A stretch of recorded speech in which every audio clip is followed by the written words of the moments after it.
Here we have the Philodendron Burle Marx Fantasy, a very elegant looking philodendron if you ask me. If you've had success with other philodendron, you'll probably be fine with this one as well. The care is not any different from any of the other philodendron that we really take care of, so it's a very easygoing philodendron.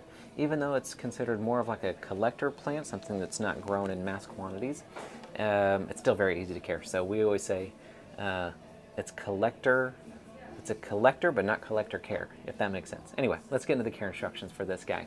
As you can see, we have it staked. It does prefer to go upward. It is a climbing philodendron, or an epiphyte, if you will. And so giving it something to climb on is going to be really advantageous. I don't prefer to have these trail down. A lot of times with trailing plants, you can either have them go up or you can have them trail, and it's perfectly fine. But with these, we tend to find that their stems, sometimes if you just let them go, they can kind of break because the leaves will get pretty top heavy anyway. So we always recommend definitely putting this one on some sort of a stake. It doesn't have to be a moss pole. It doesn't need to actually attach to the pole. That's not super important, but just having that support to let it go upwards. And you know, I think it's really good, but it also displays the leaves very well. You can see how there's individual, it's almost like each individual leaf has its own sort of little display system there. As far as lighting goes, we do very bright light for these, okay? Not necessarily like right in a window. Like if you know you have a really hot south or a west facing window, it'll be best to back that off a little bit, a couple of feet. You still want to maintain a wide view of the sky. If you don't know what I mean by that, definitely check out our lighting video. That's going to be super important for determining the difference between bright light, medium light, and low light. Next up, we have watering. So, like most philodendron, these have a dormancy period and they have a growing period. So during the growing period, that's going to take place like spring through summer months, pretty much when it's warm, you know, in the United States at least. During those times, we let the plant dry out 25% before we water. So about a quarter of the soil is going to be bone dry, and then we're going to soak it. Now in the winter months, fall through winter, is when they go dormant.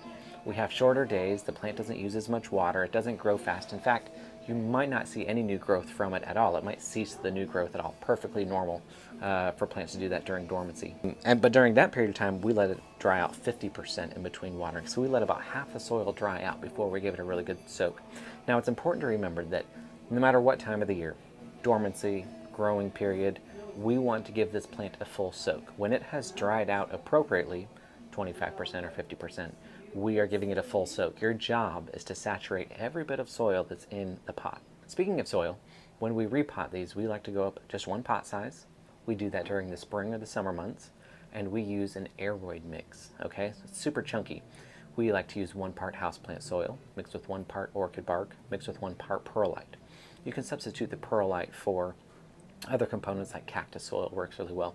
We'd really just want to get some airflow and some extra drainage down there. It's a good idea to repot these about every 2 years, or when the roots are coming out of the bottom drainage system. They are definitely on this one. You can see it's quite a large plant, quite a tall plant for the tiny pot that it's in. So this is definitely a good example of a plant that would need to be repotted right now, or would benefit from a repot this time of the year. I'm shooting this in June of 2022. As far as fertilizing goes, we only do that again when the plant is actively growing, so spring through summer months, right? We'll take care of that with just a general purpose fertilizer, a houseplant fertilizer. Something that's balanced is usually pretty safe.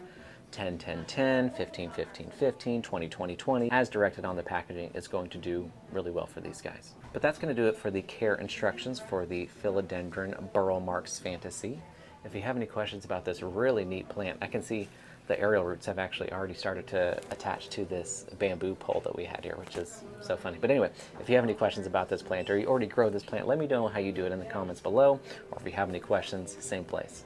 Thanks for watching.